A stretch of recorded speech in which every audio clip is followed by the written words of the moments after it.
حضرت ابو ہریرہ رضی اللہ تعالیٰ عنہ جب بھی ہاتھ اٹھاتے تھے تو یہ دعا کرتے تھے، اللہم اغفر لابی ہریرہ ولامی ولمن استغفر لہما، اے اللہ ابو ہریرہ کو بخش دے، حضرت ابو ہریرہ کی ماں کو بخش دے، اور قیامت تک جو ہم دونوں کے لیے بخشش کی دعا کرے اس کو بھی بخش دے۔ حضرت امام محمد بن سیرین ایک بزرگ ہوئے تابعی، جب بھی دعا کرتے تھے یہ دعا ضرور کرتے تھے، اے اللہ ابو ہریرہ کی بخشش کر دے۔ کسی نے کہا کہ تمہیں ابو ہریرہ رضی اللہ تعالیٰ عنہ ان کی ماں سے بڑی ہمدردی ہے؟ کہا ان سے جو ہمدردی ہونی ہے وہ تو ہونی ہے۔ انہوں نے کہا ہوا ہے اللہ ابو ہریرہ اور ان کی ماں کو بخش دے، جو ان کے لیے دعا کرے اس کو بھی بخش دے۔ تو میں دعا کر کے اپنی بخشش پکی کر رہا ہوں۔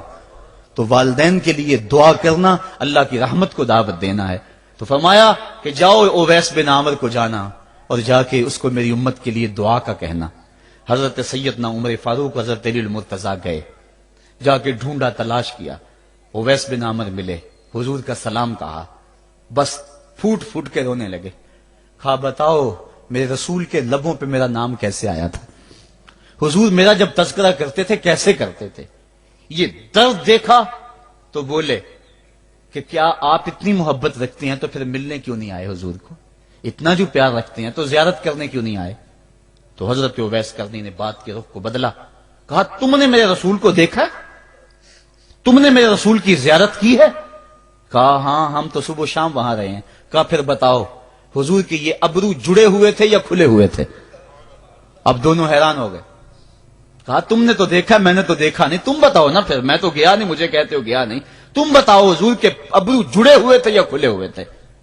حیران ہیں۔ کہا حضور آپ ہی بتلائیے۔ کہا کوئی دور سے دیکھتا تو جڑے ہوئے نظر آتے، قریب آ کے دیکھتا تو کھلے ہوئے نظر آتے۔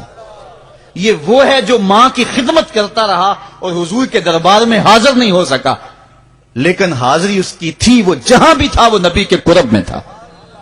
تو اس لیے ماں باپ کی خدمت اتنا بڑا وظیفہ ہے۔ حضرت بایزید بستامی کہتے ہیں میں نے حق معاف کروا لی اپنی ماں سے، کہ ماں تیرے حق ادا کروں یا اللہ کے حق ادا کروں؟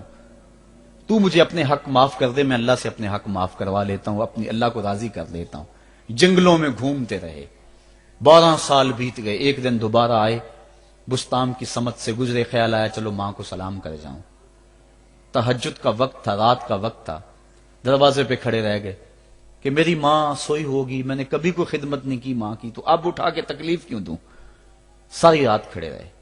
جب تہجد کا وقت گزرا تو نالی سے پانی آیا، سمجھ گئے کہ میری ماں تہجد کے لیے اٹھی ہے، دروازے کے قریب ہو گئے تو ماں نے ہاتھ اٹھا لیے، کہا اللہ میرا بیٹا بایزید تیری طلب میں نکلا ہوا ہے، میں نے اسے اپنے حق معاف کر دیے، تو اس کو اپنا وصال عطا کر دے۔